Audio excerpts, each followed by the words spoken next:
Giovanna, novela espírita escrita por Leon Denis, capítulo 2. Era, sobretudo por ocasião das viagens, muito curtas para seu gosto, que Maurice fazia morada paterna e durante as excursões que se seguiam, que seu pensamento, estimulado pela poesia da natureza, se elevava para Deus, em um impulso rápido e seguro. Ele gostava, então, de perambular nos desfiladeiros selvagens dos montes, de percorrer os lugares apartados onde ressoavam o murmúrio perpétuo das torrentes e das cascatas, as florestas de pinheiros, de faias, de larices, que cobrem com suas sombrias cúpulas os declives dos Alpes. Os sopros de vento, esfregando a galharia, lançando na profundeza dos bosques suas notas queixosas e harmoniosas, semelhantes à ação de um órgão invisível. O murmúrio das águas esguichantes, o canto dos passarinhos, até o barulho longínquo do machado, batendo os troncos sonoros. Todas essas vozes da solidão embalam seu espírito, lhe falando uma linguagem de paz. Sobre os cumes banhados de luz, sob as abóbadas verdejantes, sua prece subia para Deus, de uma forma mais pura e ardente que nos templos invadidos pela multidão. No seio dos bosques cheirosos, retiros sombrios e escondidos o convidavam ao repouso. E os milhares de ruídos desta natureza alpestre formavam para ele uma melodia deliciosa, na qual se enebriava, a ponto de olvidar as horas e de deixar passar o momento de retorno. Ele precisou, todavia, se desarraigar dessas festas dos olhos e do coração e retomar o curso dos estudos interrompidos. Maurice passou em seus exames com sucesso. Hesitando em seguida entre as diversas carreiras que se lhe abriam, a convite de seu pai, fez direito. Recebeu o título de advogado e começou a exercer a profissão no Fórum de Milão. Sua eloquência ousada, exercitada, sua viva imaginação, o estudo aprofundado das causas a ele confiadas, o fizeram logo se distinguir no mundo dos tribunais. Um brilhante porvir sorria à sua ambição. Se tivesse querido curvar sua consciência às sutilezas da trapaça e da política, fazendo-se um satélite dos poderosos. Mas esta alma elevada e altiva não podia se rebaixar a uma tal função. As intrigas, as torpezas dos tribunais e dos salões a enchiam de amargura. O espetáculo de um mundo ocioso, corrompido, ostentando com estrépito sua riqueza e seus títulos, a cupidez, o egoísmo, tomando de assalto a sociedade e a dominando.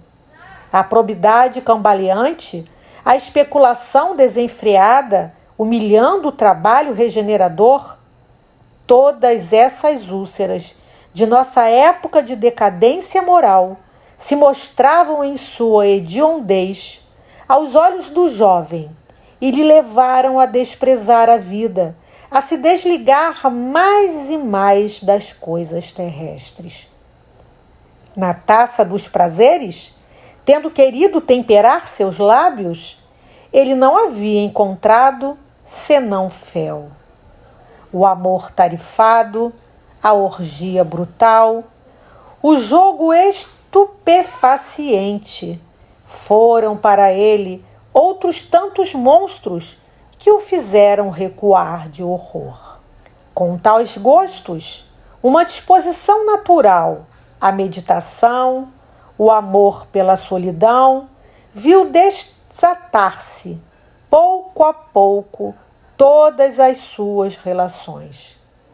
Aqueles que primeiramente o haviam acolhido, repelidos por essa rigidez, por essa misantropia que se exalava em termos amargos, pela ausência da benevolência tão necessária ao sábio, se afastaram de Maurice e o deixaram a seus sonhos. A vida se desfez em torno dele. Um desgosto profundo apoderou-se do jovem advogado. Ele recusava as causas maléficas ou duvidosas que eram ofertadas a ele e viu assim se reduzir o número de seus clientes. Suas brilhantes faculdades permaneceram sem emprego. Um morno abatimento o invadia, quando de Domaço lhe chegou a notícia de que seu pai, gravemente doente, pedia sua presença perto dele. Maurice partiu imediatamente. O exilado, devorado pela nostalgia, por esse amor da terra natal, sentia uma necessidade da pátria que nada podia substituir.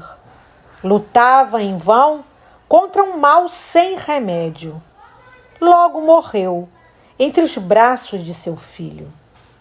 Esta morte estendeu uma sombra ainda mais espessa sobre a fronte de Maurice. Sua tristeza, sua melancolia naturais aumentaram.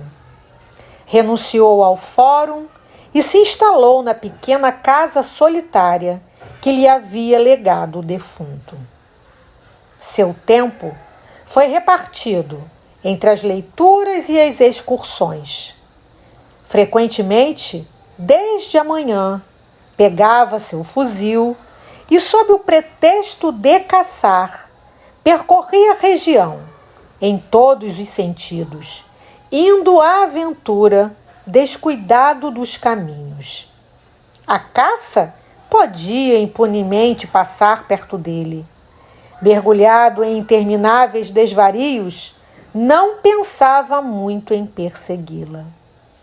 Sentava-se, por vezes, sobre qualquer ponto rochoso, dominando o lago, para observar o movimento dos barcos deslizando sob os esforços dos remadores, as águias descrevendo círculos imensos no céu, as lentas gradações da luz durante as horas do entardecer, e assim, apenas quando a noite começava a estender seu véu sobre a terra, é que ele pensava em voltar à sua morada. Foi durante um desses cursos que, surpreendido pela tempestade, ele se refugiou entre os Menoni e aí encontrou Giovanna. Desde esse dia, sua vida mudou. A visão desta moça o reaqueceu subitamente.